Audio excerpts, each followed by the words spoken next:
अतीत दृष्टि 20/20 होती है। नमस्कार दोस्तों, एक बार फिर स्वागत है आपका अपने चैनल में। हाजिर रिटायर एंड रिटायर रिच की नेक्स्ट पेशकश।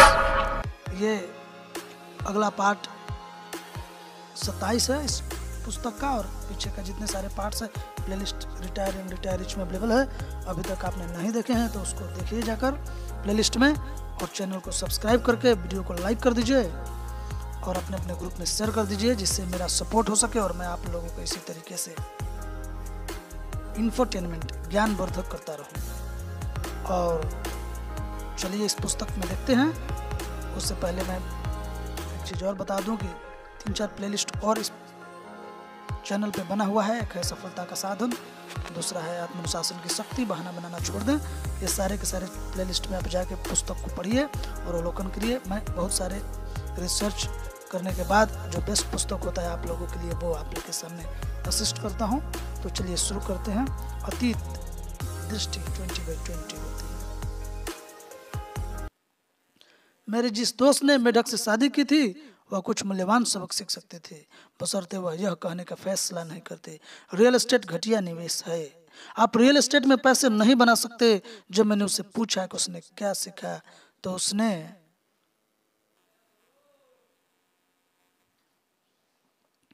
तो आप रियल एस्टेट में पैसे नहीं बना सकते।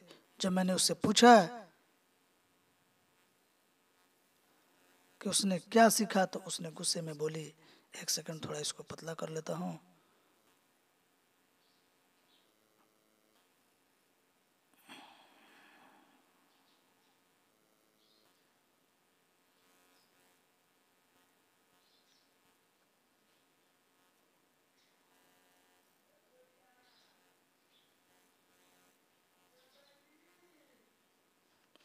मेरे दोस्त, निवेश से आप रियल एस्टेट में पैसे नहीं बना सकते। जब मैंने उसे पूछा कि उसने क्या सीखा, तो वह गुस्से में बोली, मुझे कभी आपकी बात नहीं सुननी चाहिए थी। बाजार बदल गया है और आज की तारीख में आप रियल एस्टेट में पैसे नहीं बना सकते। एक कहावत है, अतीत दृष्टि 20/20 है। इसका मतलब है यह 100% सही होती है। समस्या यह है, आपको पीछे मुड़ना और देखना पड़ेगा। मेरे दोस्त ने पीछे मुड़कर न तो देखा है न सीखा है।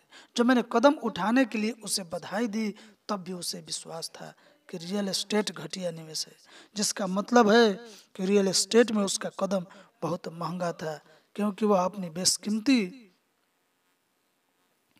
गलतियों से सबक सीखने में असफल रहे थे। ऐसी गलतियां और सबक जो उसे भविष्य में ज्यादा स्मार्ट और अमीर बना सकते थे। यही उस संदर्भ की कीमत है जो कहता है गलतियां बुरी है। अगर उसके पास ऐसा संदर्भ होता जो कहता मैंने कदम उठा लिया है, मैंने कुछ गलतियां की है और अब मैं उन गलतियों से सीख सकती हूँ, तो वह ज़्यादा अमीर बन जाते। जो लोग परिपूर्ण बनना चाहते हैं या गलतियां नहीं करना चाहते हैं, वे अक्सर ऐसे लोग होते हैं जिन्हें 20/20 की अतीत दृष्टि नहीं होती है। अक्सर वे लोग वही पुरानी गलती दोहराते हैं क्योंकि वे अपनी गलतियों से सीखने में नाकाम रहते हैं। मेरे दोस्त को इस सामान्य निवेश से ये सबक लेने चाहिए थे, लेकिन उसने ऐसा नहीं किया। ज्यादा जायदाद देखें, अपना समय लें, टेक योर टाइम। अच्छे सौदे एक से ज्यादा होते हैं।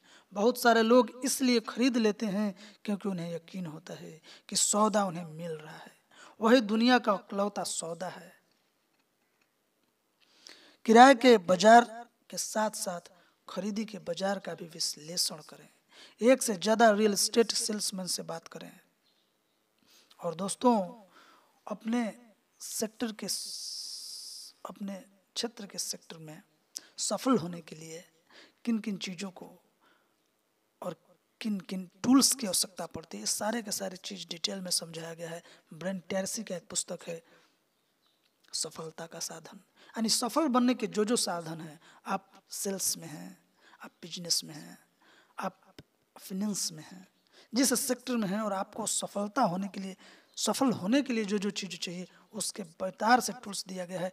लिंक प्लेलिस्ट में अवेलेबल है और आप लिंक डिस्क्रिप्शन में अवेलेबल है। प्लेलिस्ट में भी जाइए। सफलता का साधन पुस्तक से इसी चैनल पे आपको मिलेगा, उसको पढ़िए और इस पुस्तक को समझने का प्रयत्न कीजिए। कंडोमिनियंस में निवेश करने से सावधान रहें। अक्सर कंडोमिनियस में एक बोर्ड ऑफ डायरेक्टर्स होता है जिसमें होम ओनर्स होता है। होम ओनर्स और निवेशकों का दृष्टिकोण भिन्न होता है।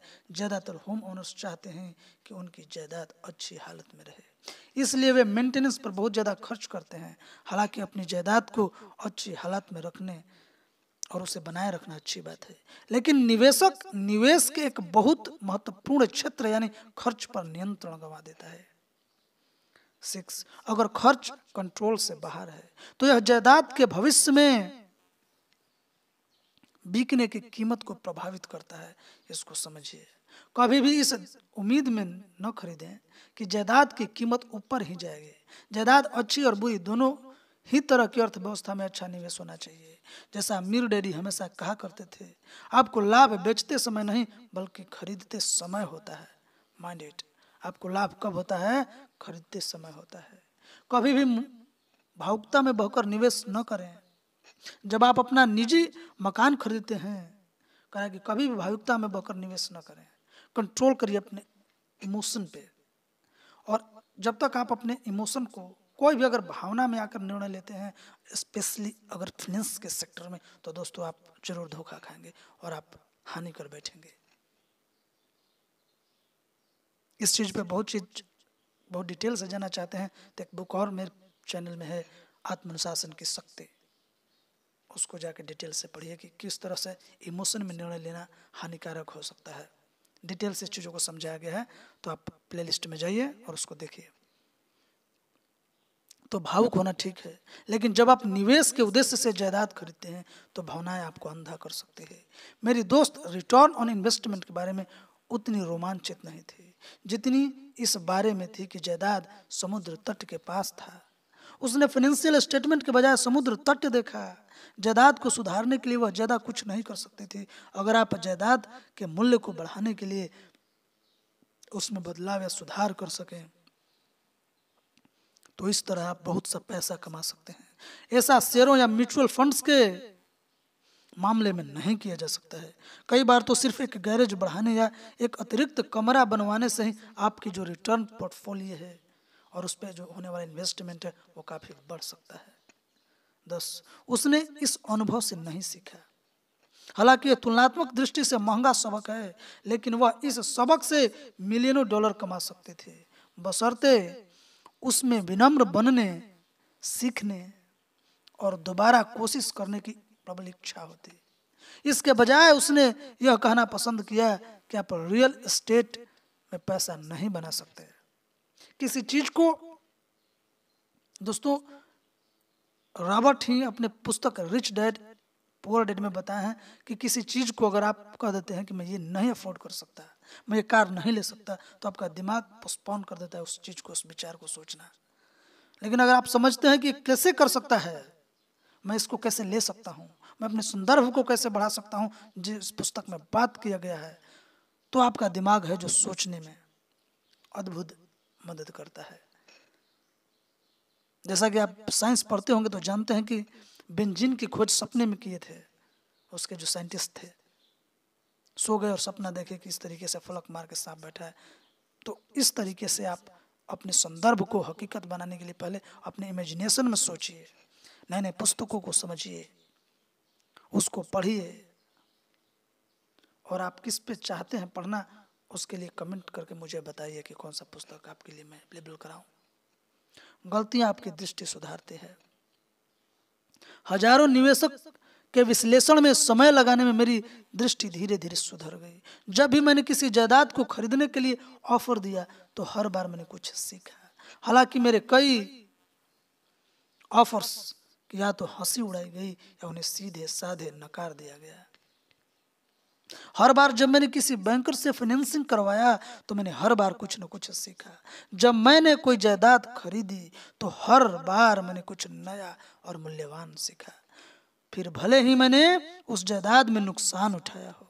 आज उन तमाम अच्छे और बुरे सबकों का संग्रह ही वह शिक्षा और अनुभव है जो मुझे अमीर बनाता है और मेरी पत्नी मुझे रियल एस्टेट में ज्यादा से ज्यादा पैसे बनाने की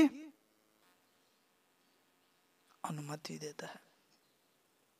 बेहतरीन निवेश और कहीं नहीं, बल्कि मस्तिष्क की आंखों से देखे जाते हैं। यानी कि बेस्ट इन्वेस्टमेंट और कहीं नहीं आपको मिलेंगे, ये जो आपके दिमाग में उत्पन्न होता है। कह कि कोई भी चीज़ दो बार हकीकत होता है, एक बार आपके कल्पना शक्ति में और एक बार रियलिटी में। असल दुनिया में बिकाऊ है कि साइन बोर्ड पर यह नहीं लिखा होता है, यह एक बेहतरीन सौदा है। साइन बोर्ड तो इस बात को समझता है और इतना कहता है ये बिकाऊ है। अपने मस्तिष्क को बेहतरीन सौदा देखने के लिए प्रशिक्षित करना आपका काम है। It's your duty to train your mind for best deal. बेहतरीन सौदों के लिए सौदेबाजी करना भी आपका काम है। इसके लिए लगन और अभ्यास की जरूरत होती है। समझें दोस्तों, इसको अंडरलाइन कर लीजिए, इसको समझिए कि बेस्ट डील करने के लिए लगन और अभ्यास की निरंतर जरूरत होता है। आपका मोटिवेशन हाई रहना इस बात पर निर्भर करता है कि आप कितने बेस्ट परफॉर्मेंस कर सकते हैं। हर व्यक्ति यह काम कर सकता है। मैंने वादा किया था कि अमीर बनने के लिए आवश्यक काम हर व्यक्ति कर सकता है। हर व्यक्ति रियल एस्टेट की शॉपिंग कर सकता है। अगर आप और आपका कोई पार्टनर एक सप्ताह में 5, 10, 20 या 25 जायदादों को देखने के लिए तैयार हो, भले ही आपके पास पैसा न हो, तो मैं वादा करता हूं कि आपकी दृष्टि बेहतर हो जाएगी। 100 सौदों का विश्लेषण करने के बाद मैं जानता हूं कि आपको 1 या 2 ऐसे निवेश मिलेंगे जिनसे आप रोमांचित हो उठेंगे। अब आप अमीर बनने के लिए रोमांचित हो जाते हैं तो आपका मस्तिष्क एक नए संदर्भ में पहुंच जाता है और आप नई सामग्री खोजने लगते हैं जो इस सवाल का जवाब दे सकती है, अमीर बनने के लिए पैसा कैसे उगाई जा सकती है। हर व्यक्ति यह काम कर सकता है, भले ही उसके पास पैसा हो या न हो। किम और मैं नियमित रूप से ऐसा करते हैं। अब हमारे पास थोड़ा ज़्यादा अनुभव है, इसलिए जायदाद में निवेश की प्रक्रिया और तेज हो गई है। अच्छी से अच्छी और बुरी से बुरी अर्थव्यवस्था में हमने हमेशा बेहतरीन सौदे खोज निकालने में सफलता पाई है। हम हमेशा उन्हें नहीं खरीद पाते हैं और कई बार तो उनके लिए ऑफर भी नहीं देते हैं, लेकिन निवेशों की तलाश करने और उनका विश्लेषण करने की प्रक्रिया है ना जो दोस्तों, वो हमारे दिमाग को पैना बनाए रखता है। इसके अलावा यह हमें उन प्रचुर अवसरों के संपर्क में भी रखता है, बशर्ते आप उनकी तलाश करें। कितना अनमोल पुस्तक है दोस्तों। 26-27 पार्ट में आप लोगों के सामने प्रस्तुत किया। आप लोगों के लगा होगा कि क्या पुस्तक है, इसमें जीवन का निचोड़ है आपको संदर्भ के बढ़ाने की। और ऐसे ही ऐसे अनमोल पुस्तक मेरे चैनल के प्लेलिस्ट में अवेलेबल है। यकीन मानिए वो आपकी ज़िंदगी को बदल कर एक अनमोल माइंड सेट में कन्वर्ट कर देगा। चाहिए उस चैनल पे और उस प्लेलिस्ट पे पार्टिकुलर क्लिक कीजिए और पढ़िए। रियल एस्टेट निवेश करियर में एक प्रोडक्ट आपकी मदद कर सकता है। यह फाइनेंशियल लिटरेसी नामक ऑडियो टेप है। इस टेप में अलग अलग वित्तीय फॉर्म्स के सैंपल हैं जिन्हें पढ़ना आपको आना चाहिए। एक फॉर्म है due intelligence checklist. Due intelligence checklist किसी इमारत की भौतिक स्थिति की जांच करने के लिए अति महत्वपूर्ण होता है। हालांकि फाइनेंशियल स्टेटमेंट और परफॉर्मा स्टेटमेंट आपको विशेषण और विश्लेषण के लिए वित्तीय बिंदु प्रदान करते हैं, लेकिन यह ड्यू डिलिजेंस चेकलिस्ट वास्तविक प्रॉपर्टी की जांच करने में आपका मार्गदर्शन करती है। यह चेकलिस्ट आपका पैसा बचा सकती है और आपके लिए पैसा बना भी सकती है। इसका इस्तेमाल विश्लेषण और सौदेबाजी के साधन के रूप में भी किया जा सकता है। जैसा अमीर डैडी ने कहा था, वित्तीय साक्षरता का अर्थ अंकों से कहीं अधिक है। वित्तीय साक्षरता तो उन शब्दों को जानना है जो आपके मस्तिष्क को निवेश की शक्तियों और कमजोरियों का संकेत देते हैं। वित्तीय साक्षरता यह जानना है कि आप उन चीजों को कैसे देखें जो आम निवेशकों को दिखाई ही नहीं देता है। richdad.com वेबसाइट पर इस प्रोडक्ट का ऑर्डर दिया जा सकता है। एक आखिरी बिंदु, रियल एस्टेट या किसी अन्य निवेश प्रोडक्ट में निवेश करने के लिए सिर्फ इसी बात की जरूरत नहीं होती कि आप एक चीज खरीद लें और फिर उसी प्रोडक्ट से यह उम्मीद लगाएं कि वह आपको अमीर बना देगी। रियल एस्टेट में किम और मेरी योजना 10 जायदाद खरीदने की है, जिसका मतलब है कि हम 1000 जायदाद देखेंगे। इन 10 जायदादों में से हम 2 बेहतरीन निवेशों की उम्मीद करते हैं और 2 निवेशों पर हम पैसा कमा सकते हैं। इन्हें आमतौर पर जल्दी ही बेच दिया जाता है।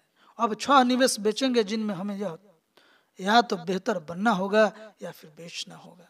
रियल एस्टेट हो, शेयर हो, म्यूचुअल फंड हो या कंपनियां हो, रेशियो या अनुपात वही बना रहता है। हर प्रोफेशनल निवेशक यह बात अच्छी तरह से जानता है। दोस्तों, पुरस्कार जो बाकी लोग चुक गए, हर मछुआरा वह जो चला गया कहानी जानता है। हर रियल एस्टेट निवेशक के पास भी किसी ऐसी खोज की कहानी होती है जो उसने की थी, जबकि बाकी लोग चूक गए थे। नीचे 2 कहानियां दी गई है जो आपको प्रेरित करने के उद्देश्य से लिखी गई है, ताकि आप अपने पहले 100 निवेश देखना शुरू कर दें। You start to search your 100 investment. समस्याओं के अवसरों में बदलना। जो चुनौतियां दोस्तों हैं आप लोगों के सामने, उसको किस तरीके से अवसर में बदलना है, कभी इसके माध्यम से बताते हैं। पहली कहानी, कुछ साल पहले किम और मैं पहाड़ी की सैर कर रहे थे और अपने घर से कुछ घंटों की दूरी पर थे। हमने कुछ दिनों की छुट्टी मनाने और जंगल की शांति तथा एकांत का आनंद लेने का फैसला किया, जैसा हम हमेशा करते हैं। हम एक रियल एस्टेट ऑफिस में रुके और हमने देखा कि वहाँ क्या बिकाऊ था। एजेंट ने हमें आमतौर पर बहुत महंगी जायदादें दिखाई जिनमें हमने कोई दिलचस्पी नहीं ली। फिर उसकी सेल्स बुक में हमें एक छोटा सा केबिन भी दिख गया जिसके साथ 15 एकड़ जमीन थी, लेकिन उसकी कीमत सिर्फ $43,000 की थी। मैंने उससे पूछा कि इसकी कीमत इतनी कम क्यों है। उसका जवाब था, वहां पानी की दिक्कत है। मैंने पूछा, किस तरह की दिक्कत? कुआं पर्याप्त पानी नहीं देता, कभी देता है तो कभी नहीं देता, इसलिए यह वर्षों से बिकाऊ है। हर कोई इसे पसंद करता है लेकिन यहाँ पर्याप्त पानी नहीं है। मैंने कहा, मुझे वह दिखाने ले चलो। ओह, आपको यह पसंद नहीं आएगा, उसने जवाब दिया, लेकिन मैं आपको वहां ले चलती हूँ। आधा घंटे बाद हम लोग जंगल की जमीन के इस प्यारे टुकड़े पर चल रहे थे जहाँ एक प्यारा सा पुराना केबिन बना था। समस्या यह है, रियल एस्टेट एजेंट ने कहा जब वह हमें कुएं तक ले गई, इस कुएं और जमीन में पर्याप्त पानी नहीं रहता है। सहमति में सिर हिलाते हुए मैंने कहा, हाँ, पानी की यह समस्या गंभीर है। अगले दिन मैं उस इलाके में और इलाके के कूप विशेषज्ञ के साथ उस जायदाद पर गया। उसने कुएं को देखकर कहा, यह समस्या आसानी से सुलझाई जा सकती है। कुआं पर्याप्त पानी देता है लेकिन यह अलग अलग समय पर देता है। आपको तो बस एक अतिरिक्त जल संग्रहण टैंक लगवाना पड़ेगा और फिर समस्या सुलझ जाएगी।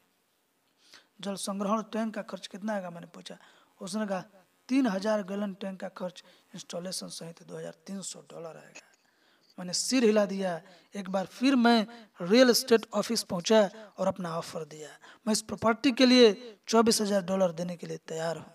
वह बोली, पानी की समस्या के बावजूद यह रकम तो बहुत ही कम है, यही मेरा ऑफर है। मैंने जवाब दिया। वैसे आखिरी बार किसी ने ऑफर कब दिया था? बहुत समय हो चुका, उसने कहा। मुझे लगता है कि 1 साल से ज्यादा हो गया है।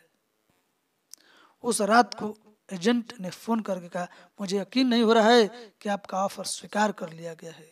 मुझे यकीन ही नहीं हो रहा है कि उन्होंने आपका भाव और शर्त दोनों मान लिया। धन्यवाद, मैंने बस इतना ही कहा। रोमांच के मारे मेरा दिलो दिमाग बल्लियों उछल रहा था। बेचने वाले को 1 साल से ज्यादा समय से कोई ऑफर नहीं मिला था। वह उकता गया था कि उसे मकान की मरम्मत पर खर्च करना पड़ रहा था। उसने मेरा भाव मंजूर कर लिया था, जिसमें मैंने सिर्फ $2000 का डाउन पेमेंट और बाकी राशि 1 साल में चुकाने का प्रस्ताव रखा था। दूसरे शब्दों में मुझे वह जायदाद बहुत कम डाउन पेमेंट में मिल गई और बाकी पैसा 1 साल बाद देना था। अगली सुबह मैं उसी कूप विशेषज्ञ से मिला और उससे 3000 गैलन के 2 टैंक लगवा लिए। पानी की समस्या $5000 से भी कम में सुलझ गई। 1 महीने बाद किम और मैं अपने नए केबिन में रहने गए जहां ढेर सारा ताजा पानी था। शहर लौटने पर हमने उस जायदाद को बिकाऊ सूची में रखवा दिया। हमने $66,000 की कीमत तय की और वह 2 हफ्ते बाद बिक गई। समस्या सुलझ गई और वह जायदाद एक युवा दंपति के हाथों में है जो अब पहाड़ पर अपने सपनों के मकान में रहता है। संदर्भ का परिवर्तन। कहानी नंबर 2। मेरा एक दोस्त जेफ लैंडस्केप आर्किटेक्ट है। उसने मुझे एक बेहतरीन रियल एस्टेट निवेश की कहानी सुनाई जो मैं अब आपको सुनाऊंगा।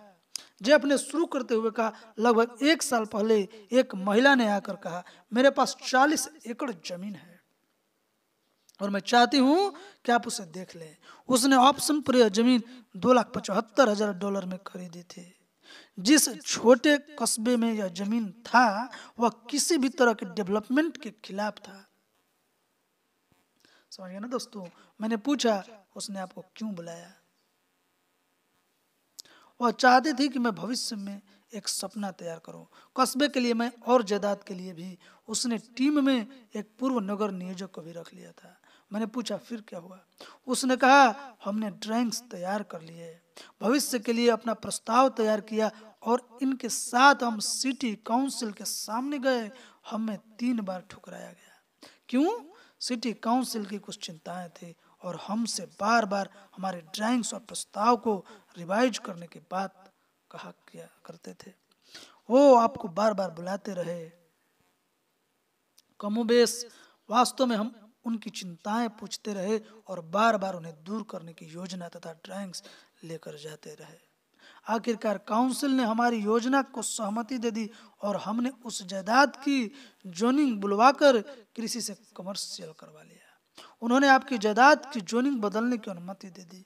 मैंने पूछा, कृषि से कमर्शियल, इस परिवर्तन से जायदाद की कीमत कितनी बढ़ गई? मैंने पूछा। योजनाओं को सहमति मिलने के बाद उस महिला ने वह जायदाद को $6.5 मिलियन में एक नेशनल इंश्योरेंस कंपनी को बेच दिया।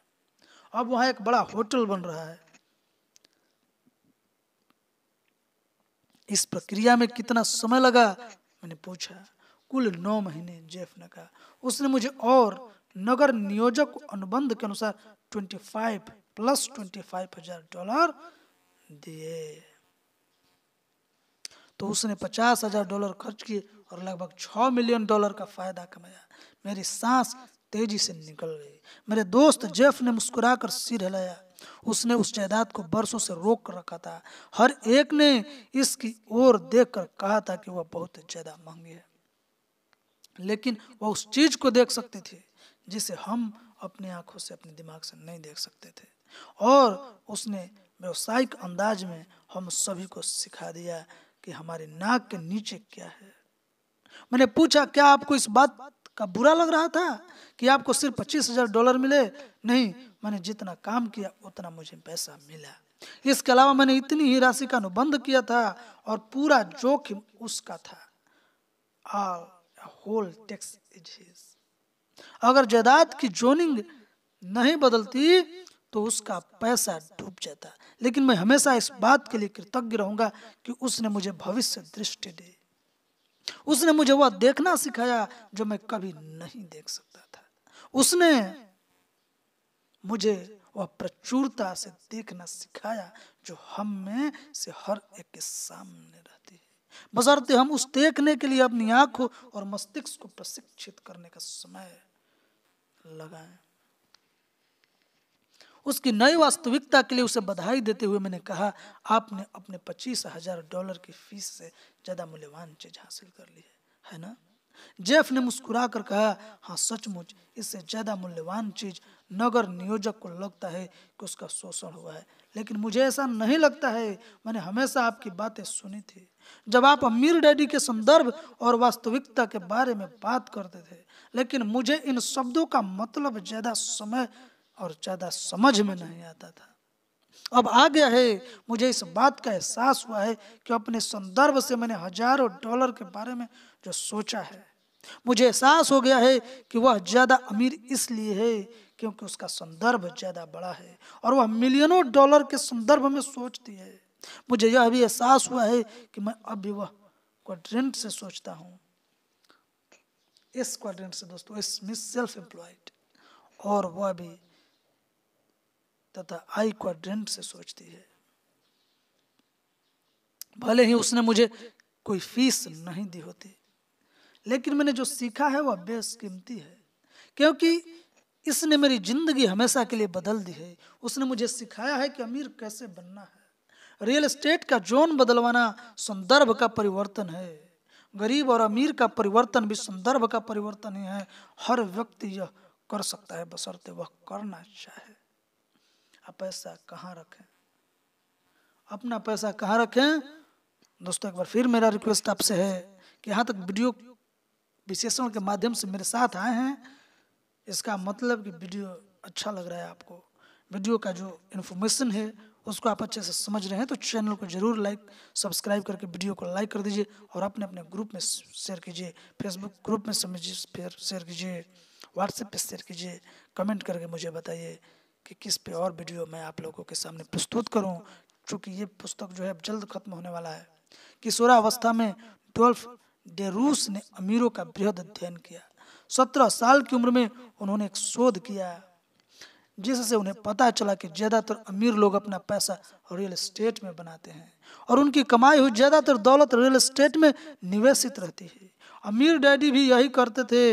हालांकि उन्होंने अपने व्यवसायों और शेयर बाजार में बहुत पैसा बनाया, लेकिन उन्होंने अपनी सारी दौलत रियल एस्टेट में निवेश कर दी। अमीर डैडी के ऐसा करने के पीछे कई कारण थे। टैक्स कानून इस बात को प्रोत्साहित करते हैं कि अमीर लोग रियल एस्टेट में निवेश करें। रियल एस्टेट में ज़्यादा लिवरेज होता है। अमीर व्यक्ति अपने बैंकर के पैसे का निवेश करके ज़्यादा अमीर बन सकता है।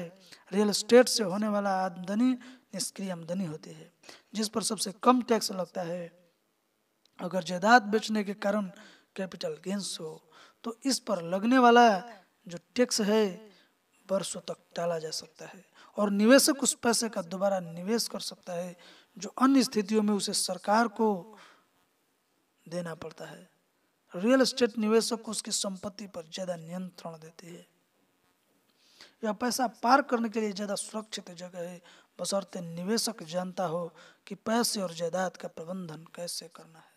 औसत निवेशक जब अपनी दौलत के अधिकांश हिस्से को पेपर एसेट्स में रखता है तो वह जबरदस्त जोखिम लेता है, जैसा इस पूरी पुस्तक में बताया गया है। अगर किसी रिटायर होने वाले व्यक्ति का पेपर पोर्टफोलियो बाजार के क्रैश में डूब जाता है तो क्या होता है? सब कुछ डूब जाता है? जवाब है नहीं, बशर्ते व्यक्ति जानता हो कि बियर मार्केट में पेपर एसेट को किस तरह सुरक्षित रखा जाता है और नुकसान से कैसे बचा जाता है।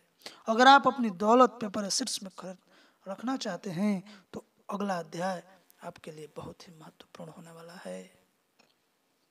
अध्याय 17, पेपर एसेट्स का लिवरेज। कम जोखिम में ज्यादा लाभकारी निवेश कैसे करें। कुछ महीने पहले मेरे एक दोस्त ने मुझे बताया कि बाजार में उसे $10 लाख से ज्यादा का नुकसान हो गया है। उसे अब दोबारा नौकरी करनी पड़ेगी। जब मैंने उससे पूछा कि उसे इतना ज्यादा नुकसान क्यों हुआ तो उसने कहा, मैं और क्या कर सकता था, गिरते बाजार में खरीदी थी। मैं गिरते भाव पर खरीदता गया और मेरा नुकसान बढ़ता रहा। अब मैं $10 लाख से ज्यादा कमा चुका हूँ और वही सलाहकार मुझसे कह रहे हैं कि मैं हाथ पर हाथ धरकर बैठा रहूं और लंबी अवधि के लिए निवेश करूं। समस्या यह है कि मेरे पास इंतजार करने के लिए ज्यादा साल नहीं है। निवेश हमेशा खतरनाक नहीं होता है जैसा अमीर डैडी ने कहा था। हालांकि जोखिम तो होता है लेकिन निवेश का खतरनाक होना जरूरी नहीं। इसके अलावा यह भी जरूरी नहीं है कि बाजार की दिशा बदलने पर आपको नुकसान हो। दरअसल बाजार के लुढ़कने पर कोई अनुभवी और समझदार निवेशक उसमें भी बहुत सा पैसा बना लेते हैं। नीचे मेरे अमीर डैडी के सबक दिए गए हैं किस तरह शेयर बाजार में निवेश करके पैसा बनाया जा सकता है, चाहे बाजार ऊपर जाए या नीचे रहे। खुला संदर्भ रखें। पुस्तक के इस खंड में खुला दिमाग, लचीला संदर्भ रखना महत्वपूर्ण है। अगर आप अपने संदर्भ को यह कहते सुनते हैं यह संभव है या आप ऐसा नहीं कर सकते, या यह गैर कानूनी है, या यह बहुत खतरनाक है, या यह सीखना मेरे बस के बात नहीं है, तो खुद को यह याद दिलाएं कि आपको अपना संदर्भ खुला रखना है ताकि आप उस सामग्री को सुन सकें जो आपको बताई जा रही है। पेपर एसेट्स में बीमे के साथ निवेश करना। क्या तुम बिना बीमे के कार चलाओगे? सिंपल सी बात कर रहा है दोस्तों कि विदाउट इंश्योरेंस आप कार नहीं चला सकते हैं। अमीर डैडी ने मुझसे पूछा। नहीं, मैंने जवाब दिया, यह मूर्खता पूर्ण होगा। आप मुझसे यह सवाल क्यों पूछ रहे हैं? अमीर डैडी ने मुस्कुराकर पूछा, क्या तुम बिना बीमे के निवेश करोगे? नहीं, मैंने जवाब दिया, लेकिन मैं रियल एस्टेट में निवेश कर रहा हूँ। नुकसान से बचने के लिए मैं हमेशा अपनी जायदाद का बीमा करवा लेता हूँ। दरअसल यह शर्त रखता हूँ कि अपनी पूरी जायदाद का मैं बीमा करवा लूँ। अच्छा जवाब है, अमीर डैडी ने जवाब दिया। मैंने दोबारा पूछा, आप मुझसे बीमे के बारे में सवाल क्यों कर रहे हैं? क्योंकि अब तुम्हारे यह सीखने का समय आ गया है कि पेपर एसेट्स में निवेश कैसे किया जाए, जैसे स्टॉक्स, बॉन्ड्स और म्यूचुअल फंड्स। आप पेपर एसेट्स के निवेश में भी बीमा करवा सकते हैं। मैंने पूछा, आपका मतलब है कि आप नुकसान के खिलाफ बीमा करवा सकते हैं या आप नुकसान को न्यूनतम कर सकते हैं? अमीर डैडी ने सहमति में सिर हिलाया। मैंने पूछा, तो यह जरूरी नहीं कि पेपर एसेट्स में निवेश करना खतरनाक हो? नहीं, कतई नहीं।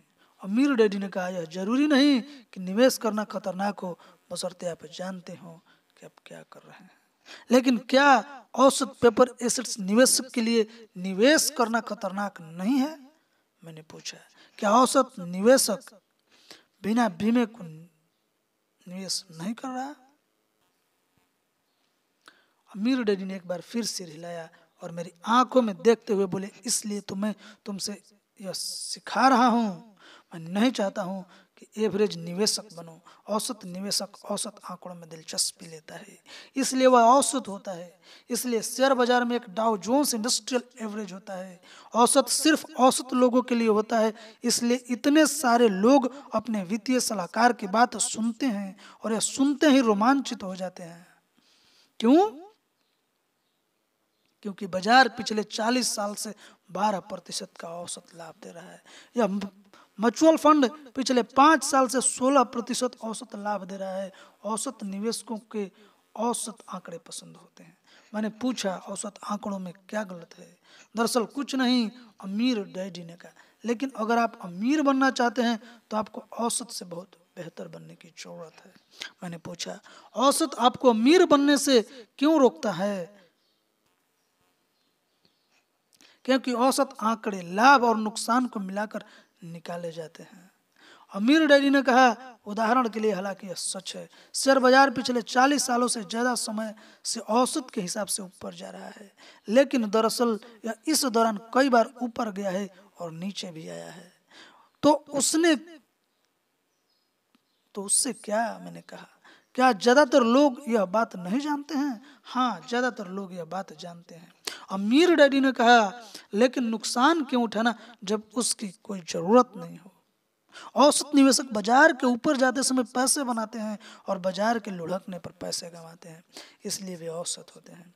इसका क्या तात्पर्य है?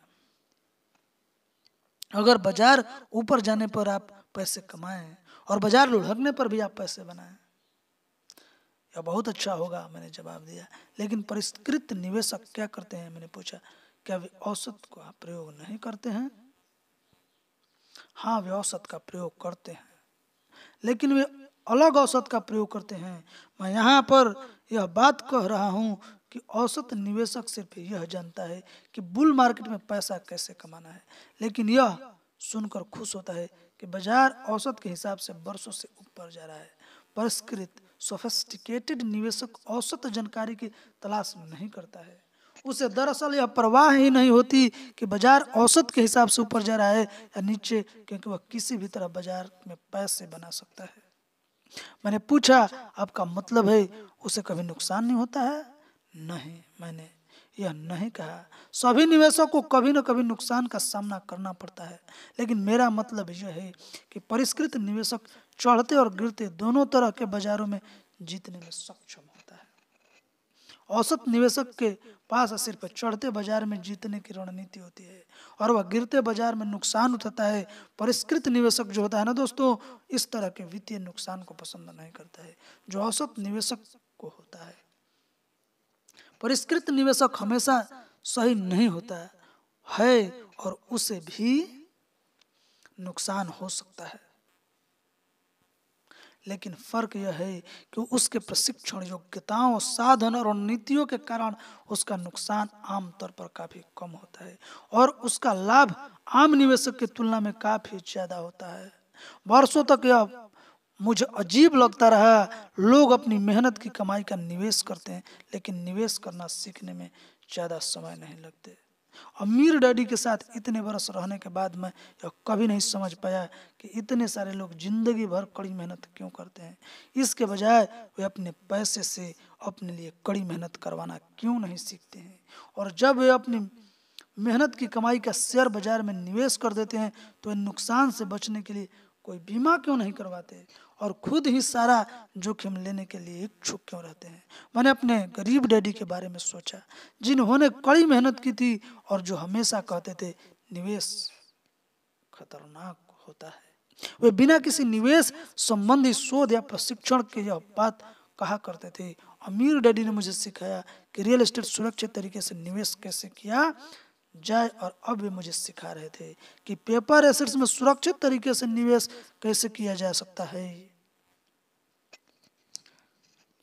तो यह जरूरी नहीं है कि शेयर बाजार में निवेश करना खतरनाक हो। मैंने ज्यादा स्पष्ट करवाने के लिए पूछा। नहीं, बिल्कुल नहीं, अमीर डैडी बोले।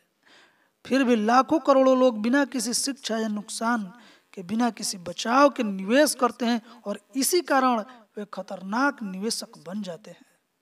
बेहद खतरनाक, अमीर डैडी ने कहा। इसलिए मैंने पूछा था कि क्या तुम्हारे रियल एस्टेट एसेट्स में निवेशों का बीमा है। मैं जानता था कि बीमा होगा क्योंकि यह तुम्हारे बैंकर की शर्त होगी, लेकिन शेयर बाजार में औसत व्यक्ति के पास कोई बीमा होता ही नहीं। लाखों लोग भयंकर नुकसान से बचाव के बीमे को बिना अपने भावी रिटायरमेंट के लिए निवेश कर रहे हैं। यह खतरनाक है, बहुत खतरनाक, वेरी डेंजरस। मैंने पूछा तो वित्तीय सलाहकार, ब्रोकर्स और म्यूचुअल फंड्स के सेल्समैन उन्हें यह बात क्यों नहीं बताते हैं। मैं नहीं जानता, अमीर डैडी ने कहा। मैं अक्सर इस बारे में हैरान होता हूँ। मैं सोचता हूँ कि इसका कारण यह है कि ज्यादातर वित्तीय सलाहकार, ब्रोकर्स और म्यूचुअल फंड सलाहकार दरअसल खुद निवेशक नहीं होते हैं। परिष्कृत निवेशक की बात तो रहने ही दे। ज्यादातर वित्तीय सेवाओं वाले लोग तनख्वाह या कमीशन वाले सेल्समैन हैं जो उसी तरह अपनी तनख्वाह के लिए काम कर रहे हैं जिस तरह उनके ग्राहक अपनी तनख्वाह के लिए काम कर रहे हैं, और दूसरे लोग यानी औसत निवेशकों की सलाह देते हैं। मैंने कहा अपनी ही तरह के लोगों को। अमीर डैडी ने सिर हिलाया। परिष्कृत निवेशक चढ़ते और गिरते दोनों तरह के बाजार में पैसे बना सकता है। औसत निवेशक कभी कभार चढ़ते बाजार में पैसे बनाता है और गिरते बाजार में पैसे गंवाता है।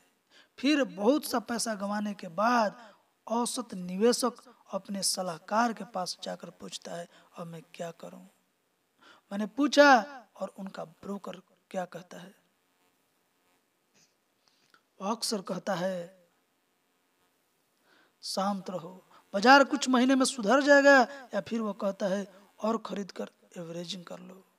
आप ऐसा नहीं करते हैं। मैंने कहा नहीं, अमीर डैडी ने कहा मैं ऐसा नहीं करता हूं, लेकिन औसत निवेशक करता है। आप मुझे यह बता रहे हैं कि मैं कम जोखिम के साथ निवेश कर सकता हूं और शेयर बाजार में ज्यादा पैसे बना सकता हूं। अमीर डैडी ने कहा यह सही है, इसके लिए तुम्हें तो बस इतना करना है कि तुम औसत निवेशक न बनो।